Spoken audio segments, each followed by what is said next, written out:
Yo, I would like to correct myself in yesterday's video. The Tuffles were explained in the original Z. This is just an example of Toriyama being an incredible serial storyteller, where he has a tendency to just put pieces out there, just like plot MacGuffin here, oh, create a new character archetype here, create a new class of people here, and sometimes nothing becomes of it, sometimes they come back a series later and are called back on in an awesome way. That's exactly what Baby was in the original Z. Check this clip out. What do you know about them, King Kai? What do you mean? What does he know about them? King Kai knows everything! Cap, it's actually funny how much King Kai gets wrong here, but we'll address that at the end of this. There, Gregory. Goku, you told me earlier that you too are a Saiyan, am I correct? Huh? Yeah, but I don't know anything about the Saiyans. You see, they sent me to Earth when I was just a baby. Ah, well then. I can probably tell you a few things about the Saiyans that you don't know. Wow, really? Mm-hmm. Now, a long time ago, before you were born, there were two tribes that lived on planet Vegeta. There were your ancestors, the Saiyans, and the other tribe was known as the Tuffles. The Saiyans and the Tuffles, huh? That's correct. Now, the Tuffles were a so-called advanced civilization. They had cities much like the ones on Earth and enjoyed all of the modern conveniences such as air travel and mini-malls. They had long ago outgrown energy sources which polluted their planet and were enjoying health and prosperity. Not far from the big cities, in the arid wastelands of Vegeta, the Saiyans lived in primitive fashion. They were much larger in size than the Tuffles, but much smaller in number. One thing all Saiyans had in common was that they all had tails. Another was their brutal and violent nature. They loved to fight. But because they were so few in number, the Tuffles never worried about the Saiyans. That is until the day they attacked.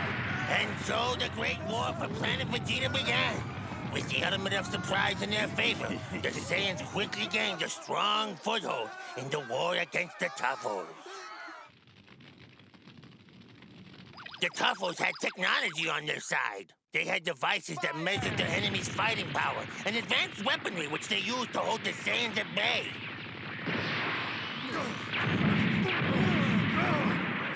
Though few in number, the Saiyan strength was so incredible that they too won their fair share of the battles. And just when it seemed that there was no end in sight to this horrible war, something happened on Vegeta that only happens there once every 8 years. There was a full moon, a decisive factor in the war for planet Vegeta. As you must know, Saiyans have the ability to transform into huge ape-like creatures when the moon is full. Let's get out of here!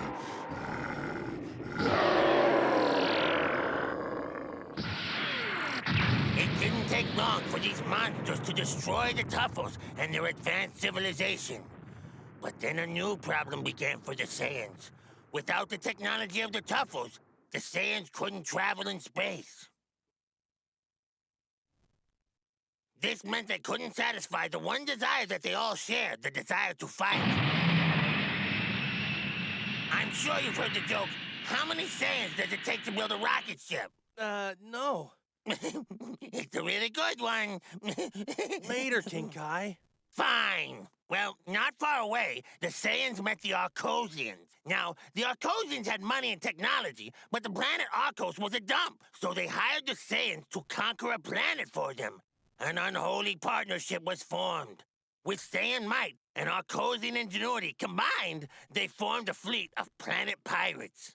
The plan that these two sinister races hatched meant that there was nothing they wouldn't do to achieve their goals. An armada of space pods was designed to travel the vast distances of the universe. They even sent babies like yourself to distant planets. The Saiyan leaders were more than happy to send specimens of their race into the great unknown. They knew that when the babies grew up, they would extinguish any and all inhabitants of the planet they landed on.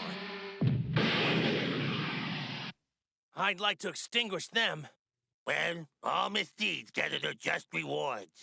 You see, like Earth, the planet Vegeta also had a guardian. This good man used his power to attract a vast system of meteors to the planet. He could no longer tolerate the horrible burden of the Saiyans' dark deeds. So he brought destruction upon the planet. which was plagued by the weight of its inhabitants' evil. Planet Vegeta was demolished. It got kind of a major spanking, you could say, except with meteors. Only 4 Saiyans survived the destruction of Planet Vegeta, and you are one of them. No! I'm not one of them. I'll never be. Easy now. Listen, you might despise your heritage. And Goku definitely does, but that's not the point. This is one of those jank-ass anime-only scenes that doesn't really make sense because everybody knows Frieza is not a Guardian. When they were talking about Guardians, I think they were referring to a Kami-like figure that exists for every planet in the DBZ universe. But that was definitely not the case for Planet Vegeta because what killed that thing was absolutely not a Guardian.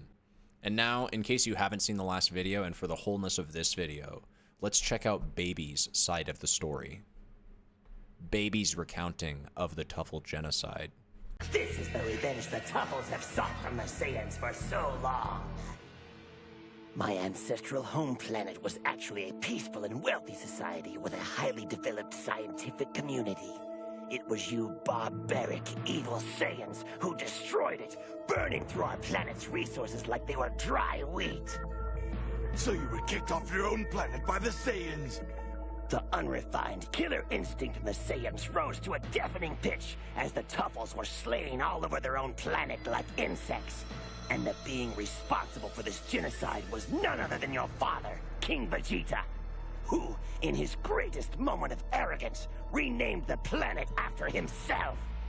Having been pushed out of society, we took what remaining scientific knowledge we had and used it to create a genetically superior parasitic organism. Then, our King Tuffle combined his own DNA with the genes of the parasites and scattered his creation across the vast reaches of space.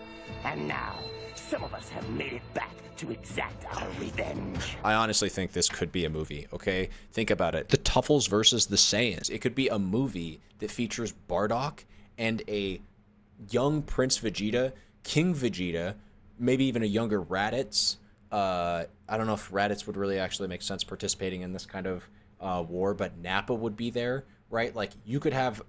it would just be so many legends participating in the Planet Vegeta takeover of the Tuffles, which was said to be a pretty, actually, like, intense battle that was only decisive when the full moon happened. Both stories that we were sold on this, both King Kai's version and Baby's version, told us this narrative that, like, it was actually the full moon transformation that made that tipped the scales in the Saiyans' favor, because up until that point, the Tuffles had them beat on technology and manpower.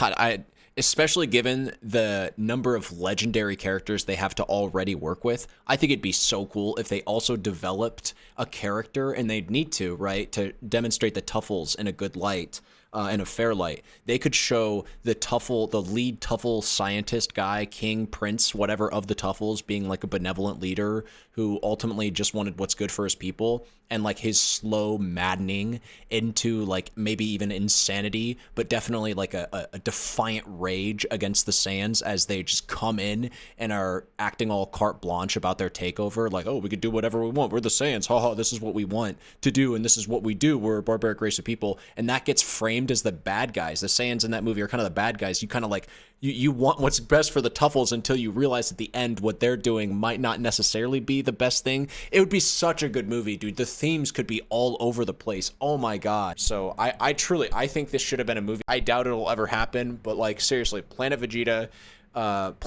Origins, DBZ, Planet Vegeta Origins, DBZ, the Tuffle, the Tuffle Trouble. Yo, thanks for $29.40. We're moving.